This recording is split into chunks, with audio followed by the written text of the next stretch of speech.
Hello students, basic maths part 3 में आज हम देखेंगे परिमेय संख्या। परिमेय संख्याओं में हम देखेंगे परिमेय संख्या होती क्या है, उनका मान, योगफल, घटाना, गुणा और भाग। इन चारों चीज़ों के बारे में हम बात करेंगे। तो सबसे पहले हम देख लेते हैं परिमेय संख्या होती क्या है।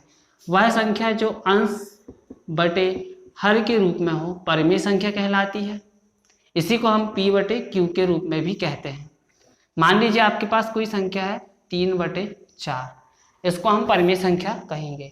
अब हम बात करते हैं इसके मान की कि ये है क्या। तो मान लीजिए आपके पास कोई एक चौक का टुकड़ा है, उसके आपने बराबर 4 भाग कर दिए। उसमें से आप यदि 3 भाग के बारे में बात करोगे, 3 छायांकित भाग की बात करेंगे, तो हम इसको लिख सकते हैं 3/4। आप जितने भाग करोगे, जितने बराबर भाग करोगे उसको हर में, और जितने भाग के बारे में बात करोगे उसको अंश में लिखते हैं, तो वह परिमेय संख्या आती है। जैसे मान लीजिए आपके पास एक चौक के 2 टुकड़े हैं, इसमें आप एक भाग की बात करोगे तो आप बोलोगे आधा, लेकिन गणितीय रूप में इसको 1/2 कहते हैं। क्यों? क्योंकि ये पूरी एक चौक के 2 टुकड़े किए हैं बराबर, तो हम इसको 1/2 कहते हैं। अब परिमेय संख्याओं के जोड़ के बारे में बात करते हैं कि जोड़ते कैसे हैं। बहुत सारे बच्चों की परेशानी होती, परिमेय संख्याओं को जोड़ते घटाते नहीं बनता है। तो आज की इस वीडियो को यदि वो अच्छे से देखेंगे तो जोड़ना सीख जाएंगे। मान लीजिए आपके पास कोई संख्या है 3/4 धन 5/3 दिया है। अब आपको ये परिमेय संख्याएं हैं, इनको जोड़ना है। तो जोड़ने के लिए आपको सबसे पहले अंश और हर के बारे में पता होना चाहिए। तो आपने इसके पहले बता दिया हूँ कि अंश ये कहलाता है और हर ये कहलाता है। जोड़ने के लिए सबसे पहला नियम है कि जो हर हैं उनका आपस में गुणा कर दो। तो हमारे हर क्या है? 4 और 3। 4 × 3 कर दिया हमने। फिर इसके बाद जो दूसरा नियम है वो ये कहता है कि पहले वाले अंश का दूसरे वाले हर से गुणा कर दो, मतलब इन दोनों का आपस में गुणा कर दो। तो पहले वाले अंश का दूसरे वाले हर से गुणा कर दिए, पहले वाले हर का दूसरे वाले अंश से गुणा कर दो। तो पहले वाले हर का जो है दूसरे वाले अंश से हम गुणा कर देंगे, तो 5 × 4 आ जाएगा। फिर इसके बाद आप जोड़ रहे हैं, इसलिए इन दोनों के बीच में जोड़ का चिन्ह लगा दीजिए। अब इसको हल करेंगे आगे। इसके पहले हमने वीडियो में सरलीकरण देखे थे। तो सरलीकरण में मैंने बताया था आपको कि 2 संख्याओं के बीच में यदि गुणित का चिन्ह है तो पहले उनको हल करते हैं। तो इन दोनों संख्याओं के बीच में गुणा है, इन दोनों संख्याओं के बीच में गुणा है, इन दोनों संख्याओं के बीच में गुणा है। तो पहले इन गुणा को हल करेंगे हम। तो 3 तिया क्या हो जाएगा हमारा 9। फिर धन का चिन्ह जैसे का तैसा, 5 चौके हो जाएगा हमारा 20, और बटे में क्या है 4 तिया 12। अब हमारे पास ऊपर वाली संख्या को हम जोड़ सकते हैं, 20 और 9 19/12। ये हमारा आंसर है। इसी तरीके से आपके पास यदि दिया है 7/9 धन 5/7, आपके पास ये कोई परिमेय संख्या है, इसको आपको जोड़ना है। तो इसके लिए पुनः हर को गुणा कर दो, मतलब हमारे जो बेस में है उसका हम गुणा कर देते हैं, और ये 2 का गुणा करते हैं आपस में, और ये 2 का गुणा करते हैं आपस में।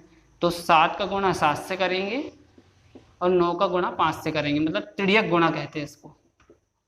और बीच में जो चिन्ह है उसको हम जैसे का तैसा लगा देते हैं। तो अब इसको हम कर देंगे।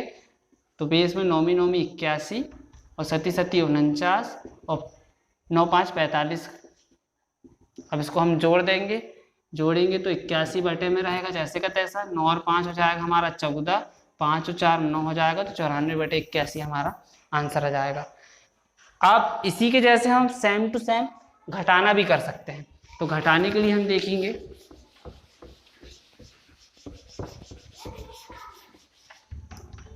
मान लीजिए आपके पास कोई परिमेय संख्या है 5/7 ऋण आपके पास दिया है 7/9। अब आपके पास जो परिमेय संख्या है इसको आपको घटाना है। तो घटाने के लिए जैसे हमने जोड़ में किए थे सेम वैसे ही घटाने में भी करेंगे। इन दोनों का आपस में गुणा करेंगे। तो हर का आपस में गुणा करेंगे तो 7 × 9 हो जाएगा। फिर ये वाले हर का ये वाले अंश से गुणा करेंगे, और ये वाले हर का ये वाले अंश से गुणा करेंगे। तो अब इनका गुणा कर देंगे तो 5 × 9, और इसका गुणा इससे करेंगे तो 7 × 7। और बीच में चिन्ह हमने इसके पहले जोड़ रहे थे तो धन का लगाए थे, अब घटा रहे हैं तो ऋण का लगाएंगे। तो हमको जोड़ने और घटाने में सिर्फ यहाँ पर इतनी चीज याद रखना है कि जो हमारा माइनस का चिन्ह है और प्लस का चिन्ह है, मतलब जोड़ेंगे तो प्लस आ जाएगा और घटाएंगे तो माइनस आ जाएगा। अब हम इसको घटा देंगे, हल कर लेंगे। 9 7 63 और 5 9 45 ऋण 7 7 49।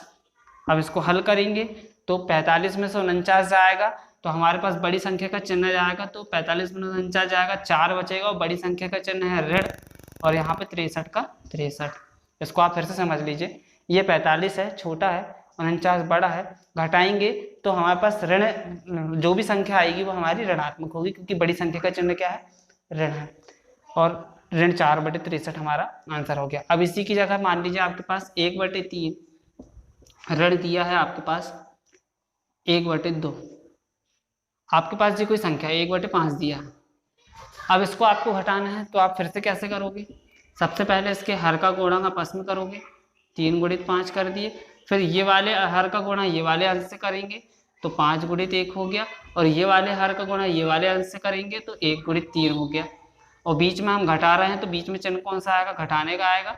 अब इसको हल कर देंगे तो 5 × 3 = 15 हो जाएगा हमारा, और 5 × 1 = 5, घटा रहे हैं तो ऋण का चिन्ह आ जाएगा, 3 × 1 = 3 आ जाएगा। अब 5 में से 3 जाएगा हमारा 2 बचेगा और नीचे हमारा 15 आंसर हो जाएगा। तो इस तरीके से हम परिमेय संख्याओं को घटा सकते हैं। अब परिमेय संख्याओं का गुणा देखेंगे हम।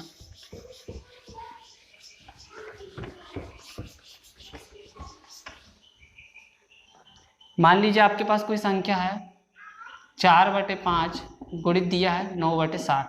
अब इसको आपको जोड़ने घटाने में दिक्कत जाती है, मगर गुणा हमारा सीधा सीधा हो जाता है। इसको गुणा करने के लिए हर का गुणा हर से होता है और अंश का गुणा अंश से होता है। तो यहाँ 5/7 है इसलिए 5 × 7 हो जाएगा, और 4 × 9 है तो 4 × 9 हो जाएगा इसका। 4/5 गुणित 9/7 का हम क्या करेंगे, हर का हर से गुणा कर देंगे और अंश का अंश से गुणा कर देंगे, तो 4 × 9 हो जाएगा, 5 × 7 हो जाएगा। अब इसको हम हल करके लिख देंगे, 9 चौके 36 और 7 पन्ना 35 हमारा आंसर हो जाएगा। तो गुणा करने में कोई कठिन नहीं है। जैसे मान लीजिए आपके पास दिया है 1/3 गुणित 1/7, इसका आप तुरंत करके बता सकते हो क्या होगा। 1 का गुणा 1 से होगा तो 1 × 1, 3 का गुणा 7 से होगा तो 3 × 7। अब इसको हल करके लिख देंगे, 1 × 1 = 1, 7 × 21 हमारा आंसर हो गया। अब इसी के बाद हम भाग देखेंगे, परिमेय संख्याओं का भाग। मान लीजिए आपके पास दिया है 7/9 और पूरे के भागित में दिया है 5/7। अब आपके पास परिमेय संख्याओं का भाग आया है, तो इसको हल कैसे करोगे, तो इसको हल करने के लिए सिंपल हम पलट देते हैं संख्या। 7/9 जैसे का तैसा हो जाएगा, और जो बटे वाली संख्या है उसको हम उल्टी करके गुणित में लिख सकते हैं। तो ये गुणा लगा दिए, और जो बटे वाली संख्या उसको गुणित में ऊपर लिख सकते हैं, उल्टी कर सकते हैं। मतलब जो 7 है तो 7 हर में है, उसको हम अंश में लिख देंगे, और जो अंश में उसको हम हर में लिख देंगे, तो ये हमारा सिंपल गुणे के फॉर्म में आ जाएगा। अब इसको आप हल कर सकते हैं, 7 7 49 हो जाएगा और 9 5 45 हो जाएगा, सिंपल।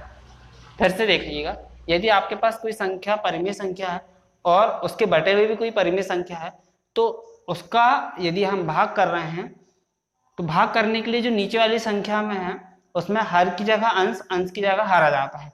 तो यहाँ पे अंश की जगह हर आएगा, मतलब अंश में क्या है हमारे 5 है तो यहाँ पे आ जाएगा 7, और हर में क्या है 7 है तो उसकी जगह में क्या जाएगा 5। तो हमारा ये उल्टा हो गया ये समीकरण। 5/7 को हमने क्या लिख दिए, 7/5 लिख दिए।